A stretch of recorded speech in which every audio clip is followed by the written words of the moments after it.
Selamat pagi dan salam sejahtera buat kita semua. Baiklah, di sini saya Ira Lomal Octavia dengan NIM 03 2019 034 akan mencoba menjelaskan asuhan keperawatan pada klien BPH. Adapun pengertian BPH itu BPH merupakan istilah histopatologi yang digunakan untuk menggambarkan adanya pembesaran prostat. Penderita yang mengalami BPH biasanya mengalami hambatan pada uretra di dekat pintu masuk kandung kemih seolah-olah tercekik. Karena itu, secara otomatis pengeluaran air seni terganggu. Penderita sering kencing, terutama pada malam hari. Bahkan ada kalanya tidak dapat ditahan. Bila jepitan pada uretra meningkat, keluarnya air seni akan makin sulit dan terpancarnya air seni melemah, bahkan dapat mendadak berhenti. Keadaan ini selanjutnya dapat menimbulkan infeksi kandung kemih. Adapun etiologi pada BPH ini yaitu penyebab BPH belum diketahui secara pasti. Tetapi sampai saat ini berhubung dengan proses penuaan yang mengakibatkan penurunan kadar hormon pria, terutama testosteron. Hormon testosteron dalam kelenjar prostat akan diubah menjadi DTH. DTH inilah yang kemudian secara kronis merangsang kelenjar prostat sehingga membesar. Ada beberapa faktor yang kemungkinan menjadi penyebab, antara lain DTH, perubahan keseimbangan hormon estrogen dan testosteron. Selanjutnya, berkurangnya sel yang mati. Nah, adapun patofisiologinya,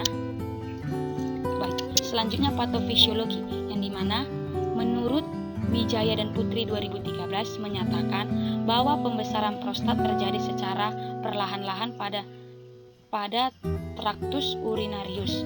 Terjadi perlahan-lahan. Pada tahap awal terjadi pembesaran prostat leher vesika, kemudian detrusor mengatasi dengan kontraksi lebih kuat. Sebagai akibatnya, serat detrusor akan menjadi lebih tebal dan penonjolan serat detrusor ke dalam mukosa bulu-buli akan terlihat sebagai balok yang sampai.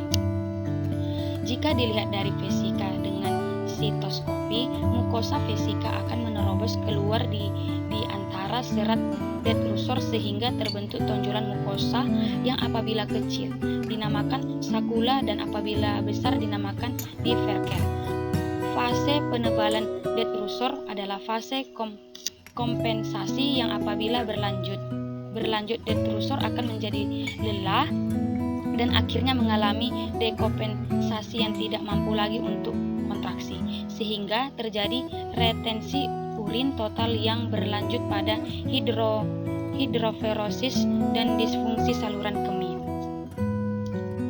Nah, selanjutnya adapun tanda dan gejalanya menurut Randy dan Margaret 2015 menyatakan tanda dan gejala dari pasien BPH adalah 1. Frekuensi berkemih bertambah, 2. Berkemih pada malam hari, 3. Kesulitan dalam memulai dan menghentikan berkemih, 4. Air kemih masih tetap menetes setelah selesai berkemih, 5. Rasa nyeri pada saat berkemih, dan 6.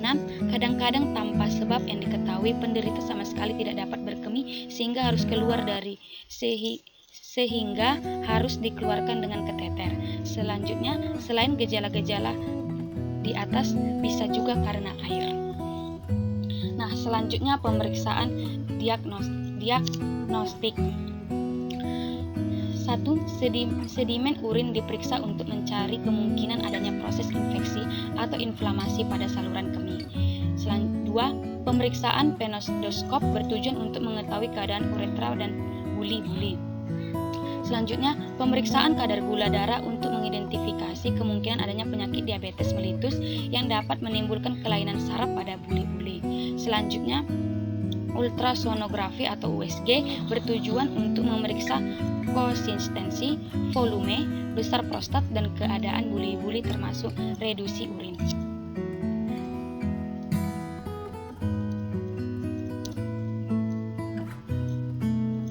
Selanjutnya, komplikasi yang terjadi pada BPH yaitu proses kerusakan ginjal dipercepat bila terjadi infeksi pada waktu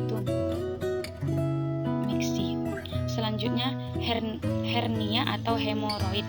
Selanjutnya karena selalu terdapat sisa urin sehingga menyebabkan batu kencing. Selanjutnya hematuria. Nah, bagaimana pula cara penanganannya? Selanjutnya, penanganan BPH dapat dilakukan dengan berbagai cara, antara lain full whitening, medical mentosa, dan tindakan pembedahan. Transurethral resistant prostat atau TURP menjadi salah satu pilihan tindakan pembedahan yang paling umum dan sering dilakukan untuk mengatasi pembesaran prostat. Proses yang dilakukan untuk membantu alat yang disebut resektoskop ini bertujuan untuk menurunkan tekanan pada kandung kemih dengan cara menghilangkan kelebihan jaringan prostat. TURP menjadi pilihan utama pembedahan karena lebih efektif untuk menghilangkan gejala dengan cepat dibanding dengan penggunaan obat-obatan. Nah, selanjutnya ada pun proses keperawatan, yaitu pengkajian, diagnosa keperawatan, dan perencanaan asuhan keperawatan. Nah, sekianlah penjelasan saya mengenai asuhan keperawatan pada pasien BPH. Bila ada kata-kata saya yang salah, mohon maaf.